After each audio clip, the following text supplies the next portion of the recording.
Baiklah teman-teman mahasiswa, kembali lagi kita lanjutkan pertemuan teori administrasi publik, di mana administrasi negara telah mengalami berbagai pergeseran dengan mengikuti perubahan-perubahan baik secara nyata dari sisi isi, lokus dan fokusnya, yang telah mewarnai perkembangan administrasi negara sampai saat ini. Kita akan menelusuri melalui perkembangan paradigma administrasi negara. Yang pertama adalah paradigma OPA atau Old Public Administration atau prinsip administrasi negara lama, di mana fokus pemerintah itu pada pelayanan publik secara langsung melalui badan-badan pemerintah. Kemudian kebijakan publik dan administrasi menyangkut perumusan dan implementasi kebijakan dengan penentuan tujuan yang dirumuskan secara politis dan bersifat tunggal. Jadi dilakukan oleh agen-agen pemerintah. Kemudian administrasi publik mempunyai peranan yang sangat terbatas dalam pembuatan kebijakan maupun kepemerintahan. Administrasi publik banyak dibebani dengan fungsi implementasi kebijakan publik. Sehingga dalam kesempatan ini banyak sekali adanya kesimpangsiuran antara fungsi politik dan fungsi administrasi sebagai pelaksana kebijakan-kebijakan politik. Sehingga pemberian pelayanan publik pada saat itu, di mana administrator bertanggung jawab kepada pejabat politik dan memiliki diskresi yang sangat terbatas dalam menjalankan tugasnya. Jadi pada administrator, jadi Anda sebagai administrator itu hanya memiliki keterbatasan dalam menjalankan tugas, tidak memiliki idealisme untuk dikembangkan, apalagi untuk mengambil keputusan dalam menjalankan tugas. Sehingga administrasi negara bertanggung jawab secara demokratis kepada pejabat politik. Beberapa paradigma yang berkembang pada saat itu, yang pertama adalah dikotomi politik administrasi, di mana berkembangnya adalah tahun 1900 sampai 1926. Satu buku yang sangat terkenal pada saat itu yang diciptakan oleh Goodnow dan De Waits, yang judulnya adalah Politics and Administration, menyatakan dua fungsi dari pemerintah yang berbeda. Jadi satu pemerintah memiliki dua fungsi, fungsi politik yang melahirkan kebijaksanaan atau keinginan-keinginan negara, kemudian fungsi administrasi yang berhubungan dengan pelaksanaan kebijakan negara.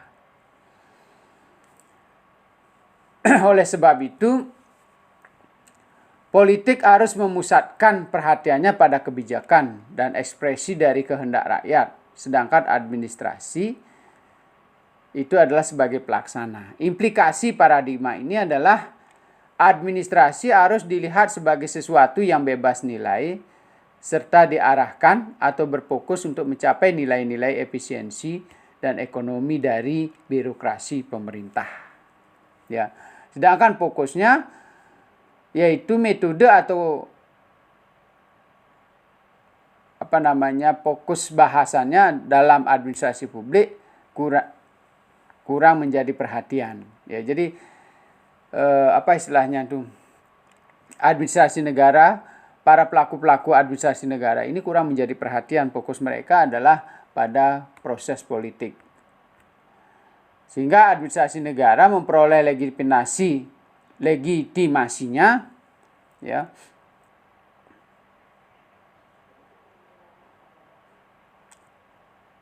melalui para pejabat politik, ya. Sehingga dengan demikian secara tegas bahwa politik seharusnya tidak ikut mencampuri administrasi, dan administrasi negara harus bersifat studi ilmiah yang bersifat bebas nilai. Jadi inilah kritik terhadap dikotomi politik dan administrasi negara. Jadi praktek pada administrasi lama itu terjadi tumpang tindih atau ketidakjelasan antara fungsi politik dan fungsi administrasi.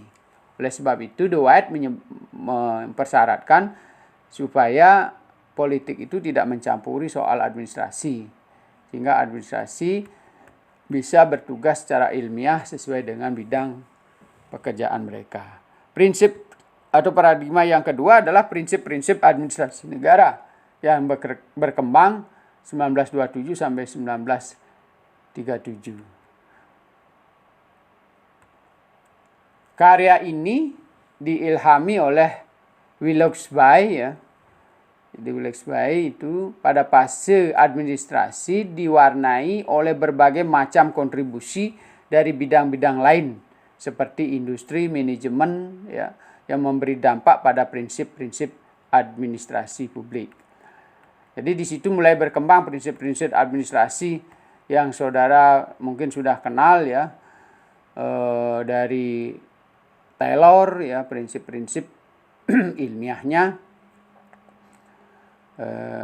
di mana di situ Taylor mengembangkan ilmu manajemen ya, kemudian prinsip-prinsip ilmiah, pegawai diatur sedemikian rupa, diberikan pendidikan dan sebagainya. Kemudian juga ada dari Henry Fayol yang disingkat POCC ya, jadi planning, organizing, controlling ya, mengkoordinasi ya. Kemudian ada dari Luther Gulick ada Postdocov. Jadi mulai berkembang prinsip-prinsip administrasi. Jadi fokus dan lokus daripada administrasi negara berada pada prinsip-prinsip administrasi yang berlaku pada saat itu. Kemudian paradigma berikutnya adalah administrasi negara sebagai ilmu politik yang berkembang pada tahun 1950-an sampai 1970. Jadi prinsip manajemen menurut Herbert Simon ya, yaitu Postdocov, tidak menjelaskan makna public dan public administration.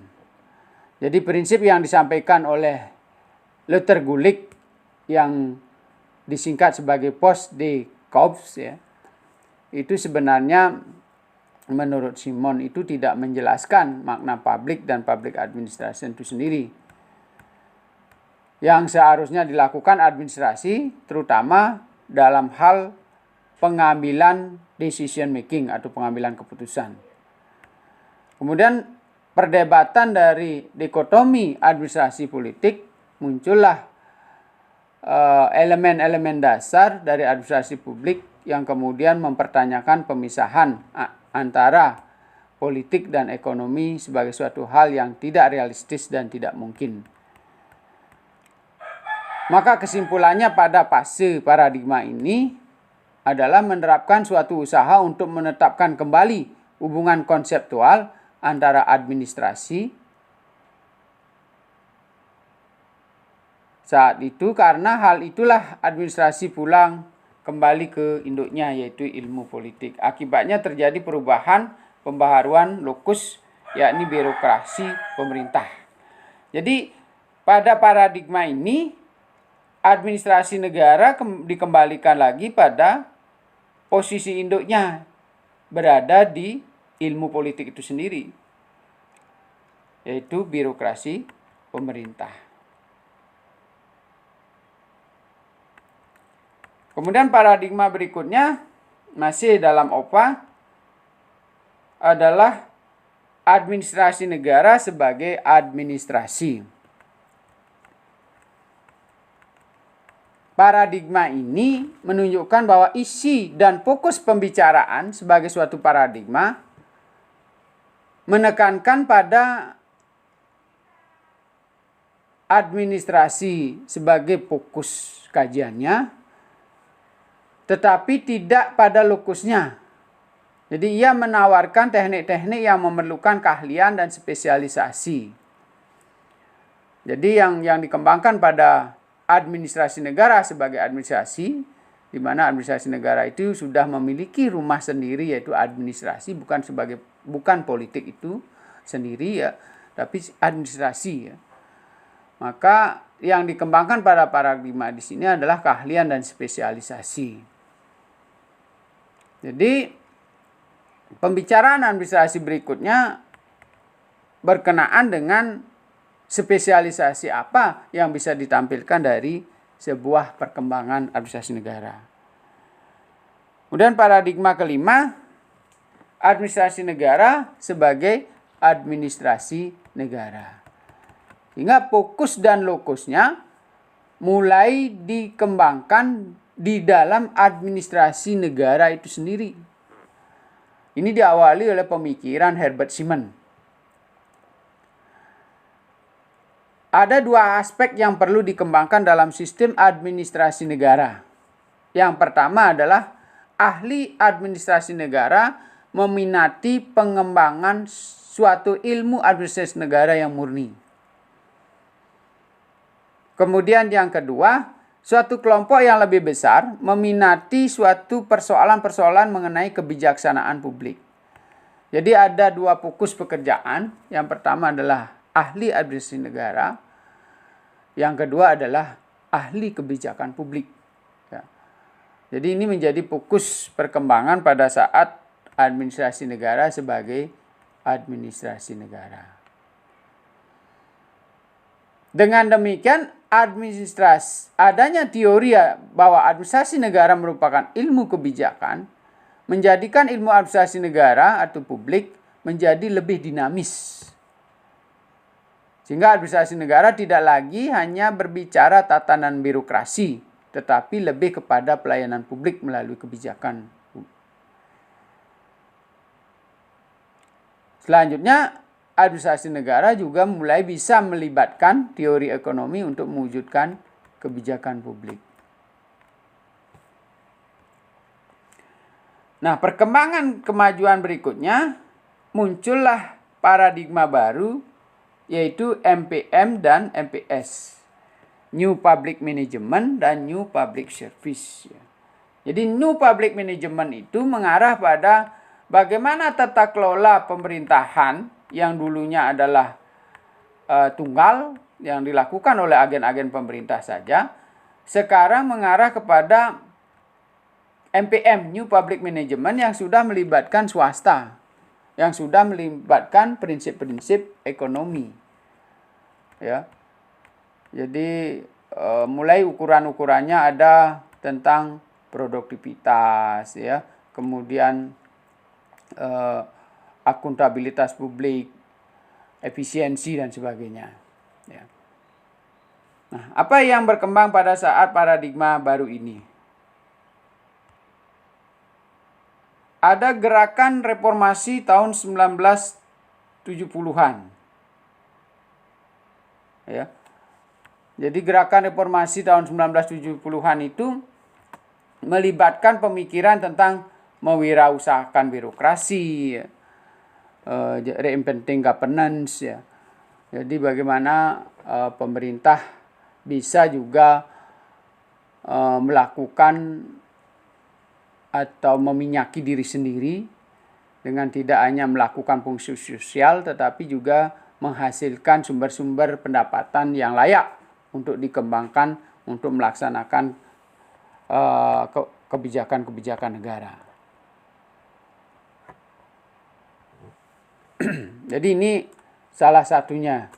Jadi ada nanti penjelasannya terkait dengan gerakan reformasi di mana administrasi negara ini mulai diredefinisi kembali, tidak saja bersifat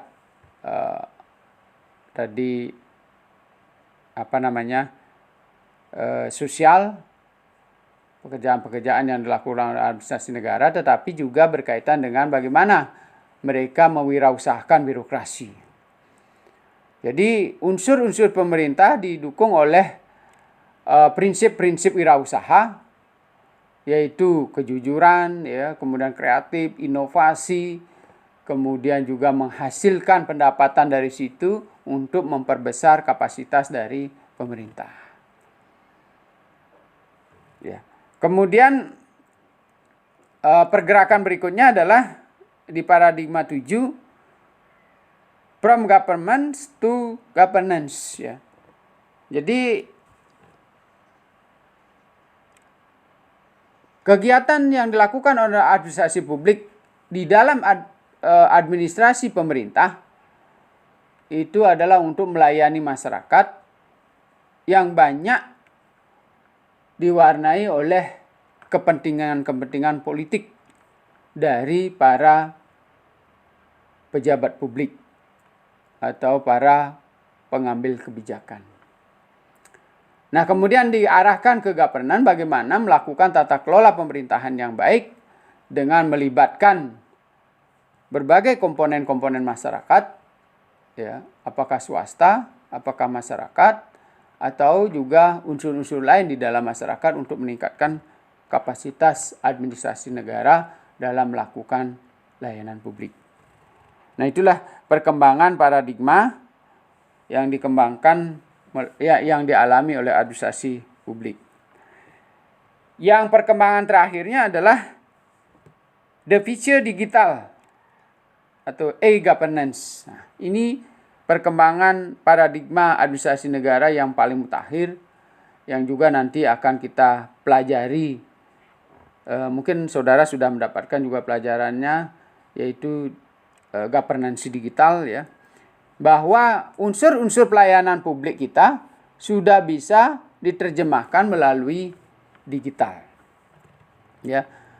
Jadi bagaimana supaya bisa meningkatkan pelayanan-pelayanan administrasi publik itu menjadi cepat, serempak, dan bisa melayani dalam jumlah dan waktu yang tepat.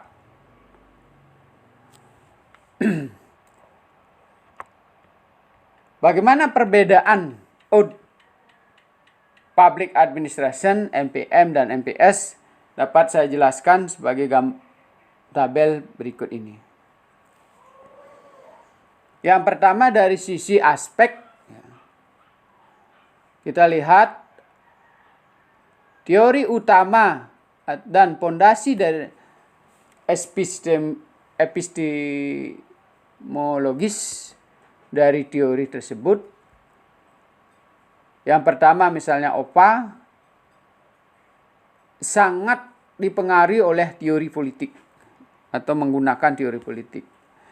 Kemudian MPM menggunakan teori ekonomi dan MPS menggunakan teori demokrasi. Kemudian aspek rasionalitas dan model perilaku manusia, ya, dijelaskan bahwa OPA rasionalitas sinoptik, ya. Jadi menggunakan administrasi ya. Apa istilahnya itu, tergantung pada the man behind gun, ya, apa istilahnya itu, pemegang kekuasaan pada saat itu, ya. Kemudian kalau MPM, teknik dan rasionalitas ekonomi. Jadi menekankan pada perhitungan-perhitungan secara ekonomi, seperti efisiensi, produktivitas, ya. Kemudian juga hal-hal lain yang dapat diukur secara ekonomi. Kemudian New Public Service, rasionalitas strategis atau rasionalitas formal, di mana politik, ekonomi, dan organisasi, ya, itu disinergikan. Jadi rasionalitas politik, ekonomi, dan organisasi itu menyangkut para pengambil kebijakan atau penguasa, juga masyarakatnya, itu disinergikan di situ, ya. Apakah mereka bisa memberikan kontribusi yang cukup atau merata di antara para pelaksana administrasi. Kemudian dari aspek konsep kepentingan publik, OPA itu kepentingan publik secara politik dijelaskan dan diekspresikan dalam aturan hukum. Jadi produk undang-undangnya itu adalah menjadi panglima, ya. Kemudian kalau MPM, kepentingan publik mewakili agregasi kepentingan individu. Ya, di sini teori ekonomi berkembang. Jadi siapa yang bisa membeli kontribusi yang cukup, dialah yang memperoleh manfaat dari situ. Ini perhitungan-perhitungan ekonomi. Kemudian perkembangan negara atau administrasi publik dipengaruhi oleh pasar, ya. Jadi bagaimana tata kelola supaya menjadi efektif dan efisien. Ya. Siapa yang bisa memberikan kontribusi terhadap administrasi publik? Ya. Kalau kebetulan para pelaku ekonomi ini memiliki pemikiran yang sangat bijaksana, maka seluruh hasil kepentingan ekonominya itu dipergunakan untuk melakukan kegiatan layanan publik. Ya. Tapi kalau kepentingannya adalah berkaitan dengan kepentingan kelompoknya, maka energi dan sumber-sumber dayanya diarahkan ke situ. Nah, kalau MPS, kepentingan publik adalah hasil dialog berbagai nilai. Jadi pertemuan atau diskursus publik antara berbagai kepentingan di situ. Ya. Jadi kepentingan publik itu diwujudkan atau terjadi berdasarkan hasil demokratis dari berbagai kelompok kepentingan yang ada. Kemudian aspek responsivitas dari birokrasi publik, ya. Kemana dia arahnya? Kalau OPA itu adalah klien dan konstituen. Jadi pada konsumen yang memberikan kontribusi dan konstituen yang mendukung. Sedangkan kalau MPM, customer atau konsumen. Siapa yang membutuhkan, siapa yang memberi kontribusi. Sedangkan MPS adalah warga negara. Ya. Kemudian dari sisi aspek peran pemerintah di sini rowing, merancang dan mengimplementasikan kebijakan yang berfokus pada satu tujuan tunggal yang ditentukan secara politik. Jadi sebagai perancang dia, sebagai pelaksana dia. Pemerintah itu sendiri dengan jajarannya. Kemudian kalau MPM, steering. Jadi pemerintah itu sebagai steer, bertindak sebagai katalis atau katalisator ya untuk melepaskan kekuatan pasar. Jadi seandainya pasar berkuasa sangat tinggi, maka peran pemerintah itu adalah mencairkan supaya peran pasar itu menjadi menurun, peran pemerintah itu meningkat, kemakmuran masyarakat bisa diperhatikan. Kemudian kalau MPS, serving. Ya. Jadi menegosiasikan dan memperantarai kepentingan di antara warga dan kelompok masyarakat. Ya. Jadi menciptakan nilai-nilai bersama. Jadi dari berbagai kepentingan itu diserap ya, dinegosiasikan, kemudian diformulasikan menjadi kepentingan publik. Kemudian aspek pencapaian tujuan kebijakan dilaksanakan oleh badan-badan pemerintah dalam organisasi OPA, administrasi lama. Kemudian dalam MPM melalui organisasi privat dan non-profit ya. Jadi ada dua sisi di situ, swasta maupun pemerintah non-profit atau swasta non-profit ya. Kemudian kalau di MPS membangun koalisi lembaga publik, nirlaba dan swasta untuk memenuhi kebutuhan yang disepakati bersama. Jadi ini koalisi swasta, masyarakat dan pemerintah untuk memenuhi kebutuhan bersama. Kemudian dari aspek pendekatan akuntabilitas, ya, OPA itu hierarkis, administrator bertanggung jawab kepada pemimpin politik yang terpilih secara demokratis. Sedangkan kalau MPM didorong oleh pasar, akumulasi dari minat sendiri akan menghasilkan hasil yang diinginkan oleh kelompok luas warga atau pelanggan. Jadi sebenarnya kelompok pemerintah, kelompok swasta maupun kelompok masyarakat itu terbentuk berdasarkan pasar. Jadi siapa yang memiliki energi yang sama akan berkumpul. Siapa yang memiliki kepentingan yang sama akan kumpul di situ. Membentuk satu keteraturan untuk menciptakan tatanan administrasi yang efektif dan efisien secara ekonomis. Sedangkan kalau MPS beraneka ragam. Jadi beraneka ragam. Pelayanan publik harus memperhatikan hukum, nilai-nilai komunitas, norma politik, standar profesional, dan kepentingan warga negara. Jadi di situ percampuran dari berbagai entitas kepentingan di dalam masyarakat, apakah hukum, ekonomi, politik, sosial, budaya, dan sebagainya. Ya. Kemudian dari sisi administrasi di discretion atau diskresi administrasi. Kalau OPA, kebijakan terbatas diizinkan oleh pejabat administrasi. Jadi para administrator itu sangat terbatas dalam melakukan diskresi. Sedangkan kalau MPM, diskresi dirancang secara luas untuk memenuhi pencapaian kewirausahaan.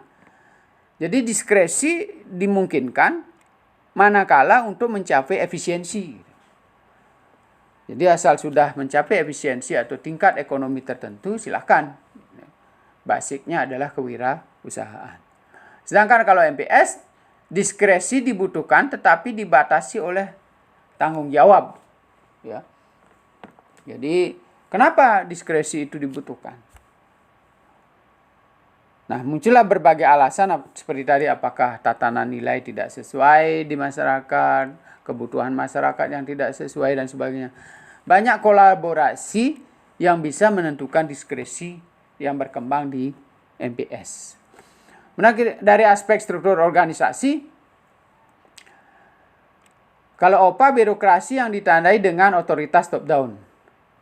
Sedangkan di MPM desentralisasi. Organisasi dengan kontrol utama berada pada para agen.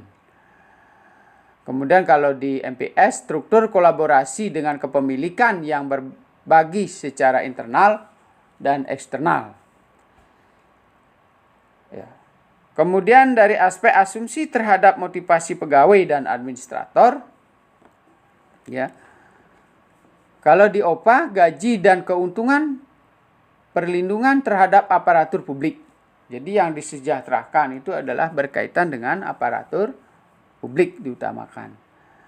Sedangkan kalau di NPM, semangat entrepreneurship, hasrat ideologis untuk menekankan ukuran pemerintah. Jadi kalau ingin memperoleh keuntungan dari tindakan administrasi itu, mestinya secara ekonomi semua diuntungkan. Masyarakat diuntungkan untuk melakukan pembelanjaan pelayanan publik di pemerintah. Nah, ini unsur ekonomi yang berkembang.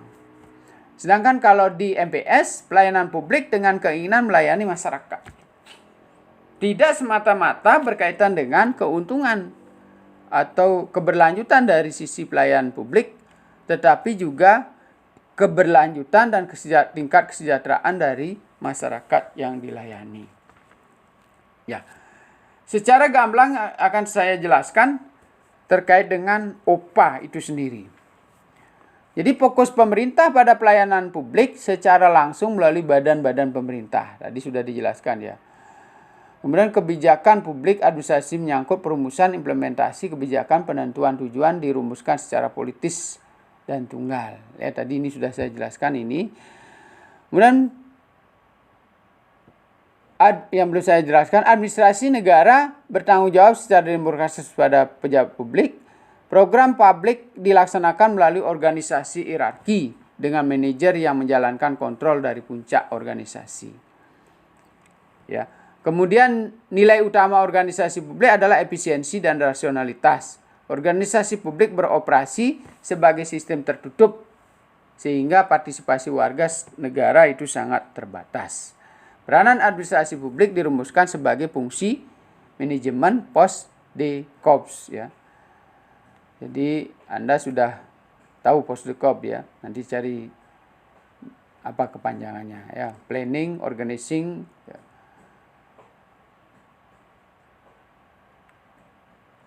Kemudian kita lanjutkan tentang new public management tadi.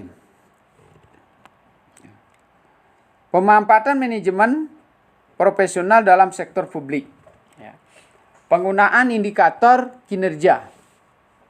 Jadi kalau di pemerintahan sudah mulai menggunakan indikator kinerja, itu MPM warnanya. Pendekatan lebih besar pada kontrol keluaran, ada luaran ya. Pergeseran perhatian ke unit yang lebih kecil, apa yang dihasilkan pada unit-unit instansi kita. SKPD, dari SKPD lagi diperkecil, terus indikator itu diperkecil sehingga tampak jelas hasil-hasil yang dikerjakan oleh sistem layanan publik kita. Pergeseran ke kompetisi yang lebih tinggi, jadi bagaimana mereka melakukan kompetisi, penekanan gaya sektor swasta pada praktik manajemen, dan penekanan disiplin dan penghematan yang lebih tinggi dalam penggunaan sumber daya. Meninggalkan paradigma administrasi tradisional dan sedapat mungkin beralih pada perhatian terhadap kinerja. Melepaskan diri pada birokrasi klasik dan membuat situasi dan kondisi organisasi, pegawai dan para pekerja lebih fleksibel. Ya. Menetapkan tujuan dan target organisasi lebih jelas sehingga dapat diukur dengan menggunakan indikator ekonomi, efisiensi dan efektivitas. Staf senior lebih komitmen secara politis dengan pemerintah sehari-hari daripada netral. Ya. Jadi dia tidak bersifat netral, dia berkomitmen secara politis pada kegiatan pemerintah sehari-hari. Fungsi pemerintah adalah memperhatikan pasar dan kontrak kerja keluar dengan melibatkan sektor swasta. Fungsi pemerintah dikurangi melalui kegiatan privatisasi. Jadi kalau seperti model lelang pekerjaan, kemudian privatisasi pekerjaan, itu sudah warna NPM, ya, New Public Management. Ya. Kemudian reformasi sektor publik. Nah, kita lihat apa yang harus dipahami di dalam sebagai administrator di sektor publik. Yang pertama, Anda harus memiliki produktivitas. Ya, bagaimana memperoleh banyak hasil dengan biaya yang sekecil mungkin. Anda harus marketable atau marketisation.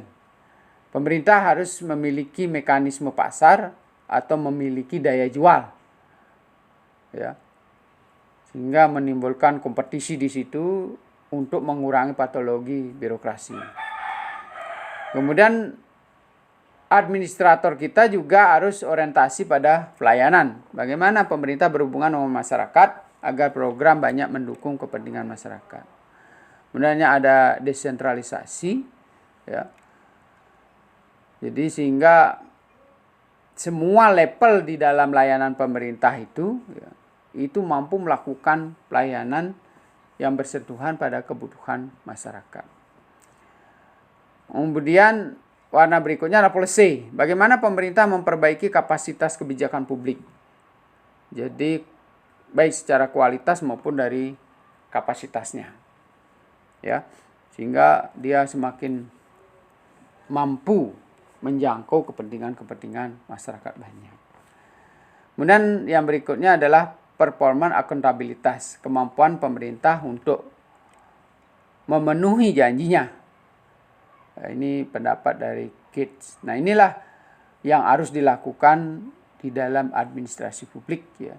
Apakah Anda marketable, memiliki daya jual kantor Anda atau Anda sendiri, ya. Kemudian mampu nggak melakukan pelayanan baik secara organisasi maupun secara perorangan, ya. Kalau perorangan misalnya tampilannya bagus, kinerjanya baik, ramah dan sebagainya, itu disebut dengan service oriented, ya. Kalau desentralisasi contohnya Anda memiliki tanggung jawab, mandiri, ya, berani mengambil keputusan, berani mengambil risiko, itu desentralisasi. Policy, Anda mampu menghasilkan keputusan-keputusan yang penting. Dan performance akuntabilitas, ya, nah ini performance pekerjaan Anda secara pribadi. Nah, kemudian kita lanjutkan dengan MPS, ya, New Public Service. Ya. Nanti teori-teori yang mewarnai di bawahnya, kita bisa rinci satu persatu ya.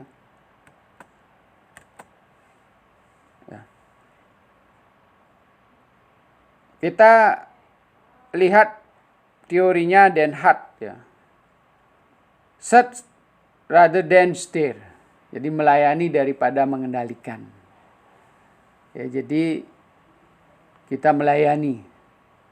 Ya, melayani kepentingan masyarakat, melayani kepentingan pemerintah. Ya, Anda sebagai administrator publik ya. Kemudian seek the public interest. Ya, seek itu mencari. Jadi mengutamakan kepentingan publik, mencari, merumuskan kepentingan publik di dalam sistem layanan kita. Kemudian value citizen over entrepreneurship, lebih menghargai warga negara daripada kewirausahaan. Jadi kalau MPM mengutamakan wirausaha, ya, bagaimana berproduktivitas, bagaimana mengembangkan organisasi secara ekonomis. Tetapi kalau New Public Service lebih mengutamakan kepada kepentingan warga negara. Think strategically, act democratically. Ya. Jadi berpikir strategis dan bertindak demokratis. Jadi kita berpikir strategis, tapi tindakan kita dinilai demokratis. Serve citizen, not customer. Melayani warga negara atau warga masyarakat, bukan melayani pelanggan. Otomatis dari konsep ini, kalau kita berpikiran pelanggan, maka pelanggan adalah raja. Ya. Tapi kalau kita berpikir warga negara itu adalah terlibat langsung di dalam sistem layanan kita. Baik buruknya, dia harus ikut terlibat di dalam sistem layanan kita. Jadi bisa kita, kalau meminjam istilah waralaba, masyarakat mengisi sendiri, membeli sendiri, membayar sendiri. Ya. Sehingga nanti aktivitas ini menjadi sangat produktif. Ya. Kemudian recognize that accountable is not simple. Menyadari akuntabilitas bukanlah merupakan hal yang mudah. Jadi harus dirumuskan, ya, kemudian diredefinisi kembali sistem layanan kita, ya, karena perkembangan masyarakat itu selalu berkembang, sehingga perlu mengadakan perbaikan-perbaikan supaya betul-betul sistem layanan yang kita bangun itu menyentuh kepentingan masyarakat. Kemudian yang terakhir, value people, not just production. Menghargai manusia bukan hanya produktivitas. Jadi MPS itu mengacu kepada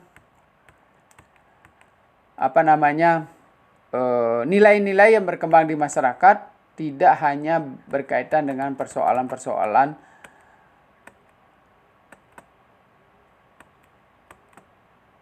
bagaimana produktivitas itu dicapai. Nah, itulah sedikit penjelasan tentang perkembangan paradigma dari sisi OPA, MPM, dan MPS. Dalam pertemuan berikutnya kita akan menjelaskan khusus berkaitan dengan teori New Public Service, ya, sehingga nanti kiblat sistem layanan publik kita berada di New Public Service sebagai perkembangan paradigma yang terakhir. Terima kasih.